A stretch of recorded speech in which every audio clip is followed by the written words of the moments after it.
Cruzada, please just stop harassing Teacher Evelyn. You don't know what is unjust vexation. You're the one who harassed Teacher Evelyn. For me, Paulo Cruzada, I respect Teacher Evelyn. I respect Teacher May. Oh, don't create about ISIS terrorists like you said. What you said before in Tagalog, ako ang ISIS ng bayan. Gaasahin ko si Shania Kiana. You want to rape.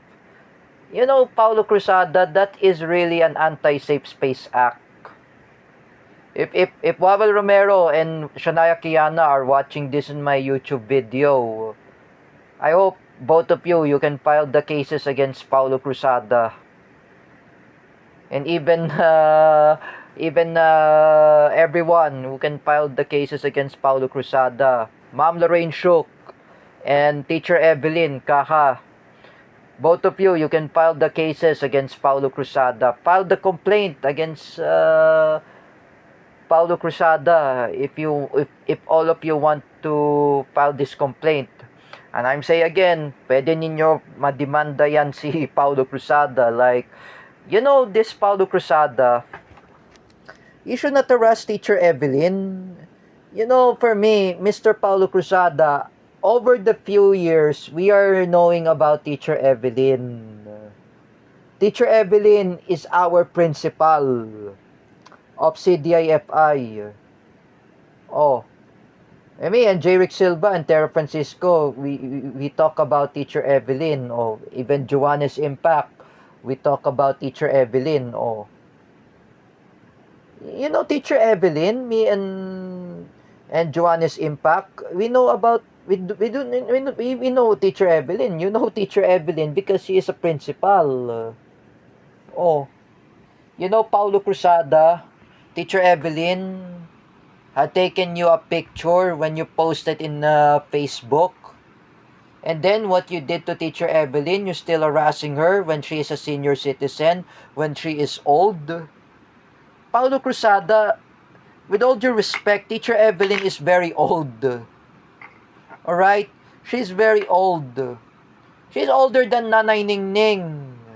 She's older than Nanay Net. She's older than Nanay Baby. You remember Teacher Evelyn Kaha. Teacher Julie is older than Mommy Ellen Olea. Oh, she was currently principal of CDIFI. Why did you do that to Teacher Evelyn?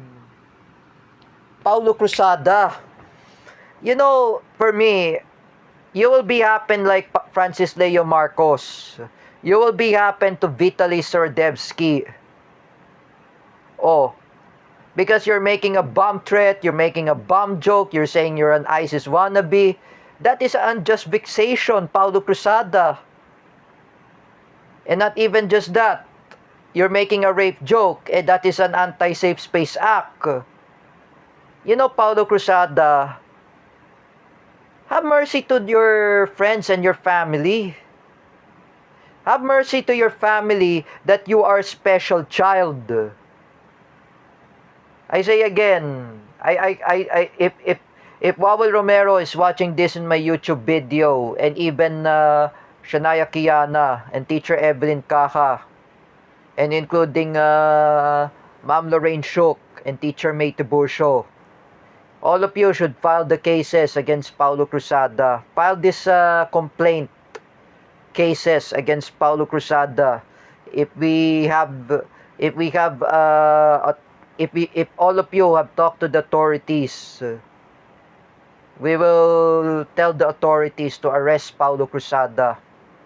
Oh, Joseph Maspinas is watching my YouTube video. Oh, that he wants to file the complaint against Paulo Cruzada.